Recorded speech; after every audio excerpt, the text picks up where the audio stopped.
മനുഷ്യത്വം ഉയർത്തിപ്പിടിക്കുന്ന ഒരു നടപടിയാണ്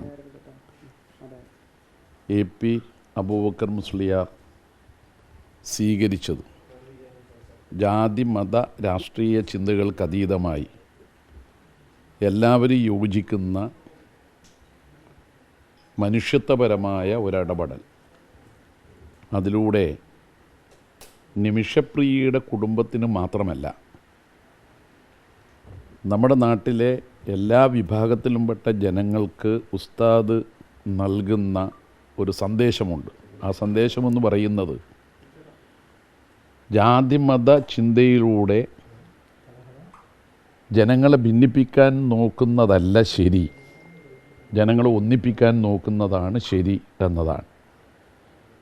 കേരളത്തിൽ നിന്നാണ് ഇങ്ങനെയൊരു സന്ദേശം രാജ്യത്തിനും ലോകത്തിനും നൽകുന്നത് എന്നതുകൊണ്ടാണ് ഉസ്താദിനെ കാണാനും അദ്ദേഹത്തിൻ്റെ ഇടപെടലിലൂടെ ഉണ്ടായ സമൂഹത്തിലെ എല്ലാ വിഭാഗത്തിലും പകർന്നു നൽകിയ ആ സന്ദേശത്തെ പിന്തുണച്ചുകൊണ്ട് സന്തോഷം പ്രകടിപ്പിക്കാൻ വേണ്ടി വന്നത്.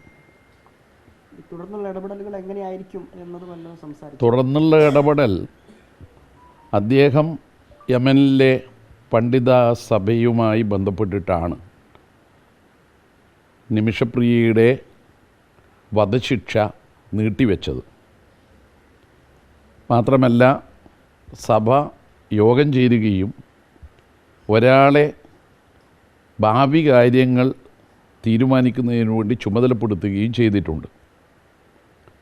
അതിൽ നൽകുന്ന ഒരു നമുക്കെല്ലാം വളരെയേറെ സന്തോഷിക്കാൻ വക നൽകുന്നത്, നിശ്ചിത തീയതി പറഞ്ഞുകൊണ്ടല്ല വധശിക്ഷ നടപ്പാക്കുന്നത് മാറ്റിവെച്ചത്. ഉസ്താദിൻ്റെ ഇടപെടൽ ഇല്ലായിരുന്നുവെങ്കിൽ തൊട്ടടുത്ത ദിവസം തന്നെ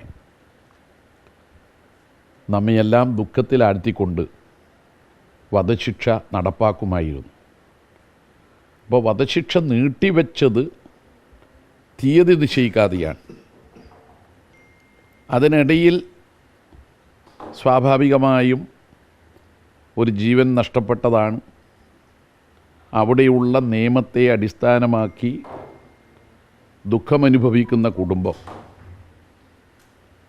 ഒരു ജീവന് പകരം മറ്റൊരു ജീവൻ തിരിച്ചു കൊടുക്കാൻ കഴിയില്ലെങ്കിലും ആ കുടുംബത്തിന് ഈ വധശിക്ഷയ്ക്ക് വിധിക്കപ്പെട്ടവരുടെ കുടുംബവും അവരുടെ സുഹൃത്തുക്കളും ബന്ധുക്കളും നിശ്ചിത തുക നൽകുകയാണെങ്കിൽ സ്വാഭാവികമായി വധശിക്ഷ പൂർണ്ണമായിട്ടും ഒഴിവാകും. ഇപ്പോൾ വധശിക്ഷ റദ്ദാക്കിയിട്ടില്ല, തീയതി മാറ്റുക മാത്രമാണ് ചെയ്തത്. അപ്പോൾ റദ്ദാക്കാൻ കഴിയണമെങ്കിൽ കുടുംബത്തിന് ഒരു ജീവൻ നഷ്ടപ്പെട്ടു എന്ന ദുഃഖത്തിൽ കഴിയുന്ന യമനിലെ ആ കുടുംബം നഷ്ടപരിഹാരമായ തുക കൊടുക്കുന്നവരുടെ കയ്യിൽ നിന്ന് വാങ്ങാൻ തയ്യാറാവണം. അതിന് തയ്യാറാവുന്ന വിധത്തിൽ ഉസ്താദിൻ്റെ ഇടപെടൽ അവിടുത്തെ പണ്ഡിത സഭയും അവിടുത്തെ നീതിന്യായ സംവിധാനവും അവിടുത്തെ ഭരണകൂടവും സ്വീകരിക്കുമെന്ന് നമുക്ക് പ്രതീക്ഷിക്കാം.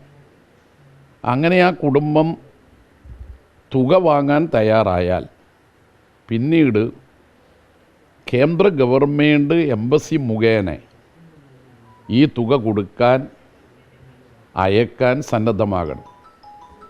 അതിനിപ്പോൾ രൂപീകരിച്ച ആക്ഷൻ കമ്മിറ്റിയുടെ നേതൃത്വത്തിൽ പരിശ്രമം ഉണ്ടാവണം. ആക്ഷൻ കമ്മിറ്റിയുടെ ഭാരവാഹികളുമായി ഞാൻ സംസാരിച്ചപ്പോൾ അവർ പറഞ്ഞ ഒരു കാര്യം, തുക വാങ്ങാൻ ജീവൻ നഷ്ടപ്പെട്ടവരുടെ കുടുംബം സന്നദ്ധമായാൽ അത് ഞങ്ങൾ നൽകും. അതിനു വേണ്ടിയിട്ട് ഞങ്ങൾ ആവശ്യമായിട്ടുള്ള പണം സ്വരൂപിക്കുന്നുണ്ട്, നല്ലൊരു പങ്ക് സ്വരൂപിച്ച് കഴിഞ്ഞിട്ടുണ്ട്, ഒരു തുക അങ്ങോട്ട് അയച്ചു കൊടുത്തിട്ടുണ്ട് എന്നെല്ലാം ആക്ഷൻ കമ്മിറ്റി പറയുന്നത് വളരെയേറെ ശുഭ വിശ്വാസം നൽകുന്ന ഒരു കാര്യമാണ്. അതുകൊണ്ട് തന്നെ നമുക്ക് പ്രതീക്ഷിക്കാം നിമിഷപ്രിയയുടെ ജീവൻ ആ കുടുംബത്തിനും സമൂഹത്തിനുമാകെ സന്തോഷം പകരും വിധത്തിൽ തിരിച്ചു കിട്ടുമെന്ന്. ആ പ്രതീക്ഷയുണ്ടാക്കും വിധത്തിലുള്ള ഇടപെടലാണ് ഉസ്താദ് നടത്തിയിരിക്കുന്നത്.